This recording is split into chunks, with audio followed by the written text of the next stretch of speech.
And next, what are your platforms? What are your platforms? In other words, how do your prospects hear about you? So next are your platforms. So here's an interesting observation. Your process is about how you do what you do, right? This is about who you are and your why. Most advisors sell, if they will, how they do what they do. Discerning prospects by who you are and why you do what you do.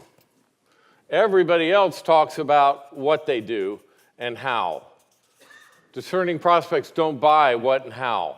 They buy who you are and why you do what you do.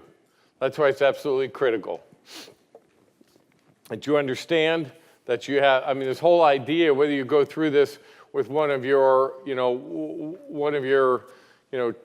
children, grandchildren, nieces, nephews, whatever it is, it's great to walk through this, Annie's book as well yourself, and just say, what is our why, and how can I weave it in? Because people buy who you are and why you do what you do, not what you do and how.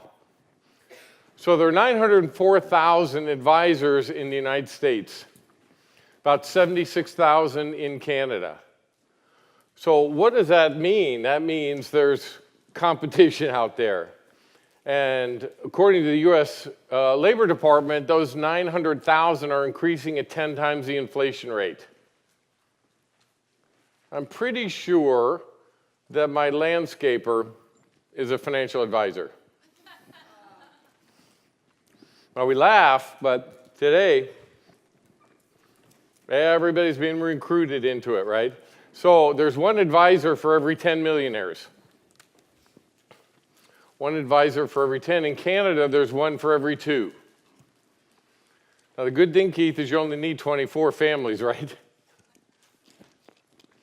What's the population of Toronto?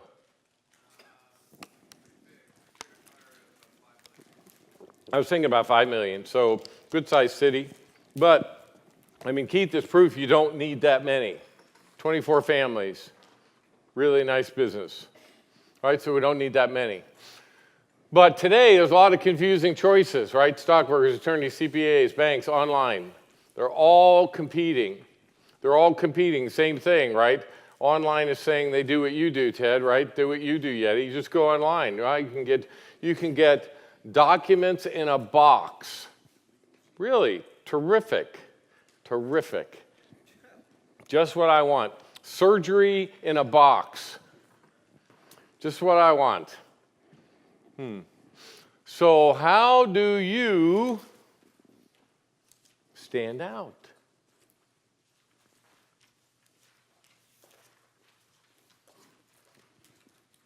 See, this is what your client's SEE see. What the SEE is an SEA of advisors. And when they SEE and SEA of anything, they all look the same. They all look the same. And now they're all talking the same, and now they all send the same stuff, which means if it walks like a duck and quacks like a duck, it must be a duck, which is exactly why I failed out of the business originally. I walk like a product-pushing financial advisor. I quack like a product-pushing financial advisor, so I must be one. And so I was treated like a product-pushing financial advisor. So in 1994, when I went back into business, I still had no credentials, I had no clients, I had no referrals, but what I did is I preset, right? It's the Folgers principle. I set the stage, and people see what they expect to see. So all of a sudden, I'm dealing with millionaire clients, and I didn't have any clients before. Before, I was showing up at people, you'd go to people's house, and then, you'd show your thing, and then they'd say, hey, run it like this, and then you'd run back, and you'd run an illustration, and then you'd come back, and they'd say, how about run it like this? And you run back, and run the illustration, and they come back, right? So all this stuff's a waste of money. Just saying. I never had a brochure. Never had a brochure. Advertising, mailhouse seminars, elevator pitches, networking, social media, etc., etc., etc.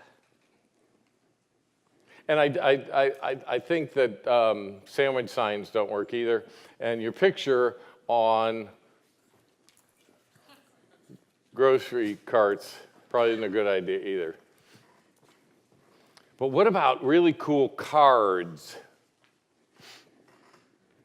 Websites, brochures, blah, blah, blah, blah. Me Too advertising, Me Too marketing, Me Too, Me Too, Me Too. So when Barry and I started working, what was the biggest problem? I have no credentials. I have no history. I have a rented Regis office with IKEA furniture. No millionaires are going to hire somebody like that, right? If you set the stage, right?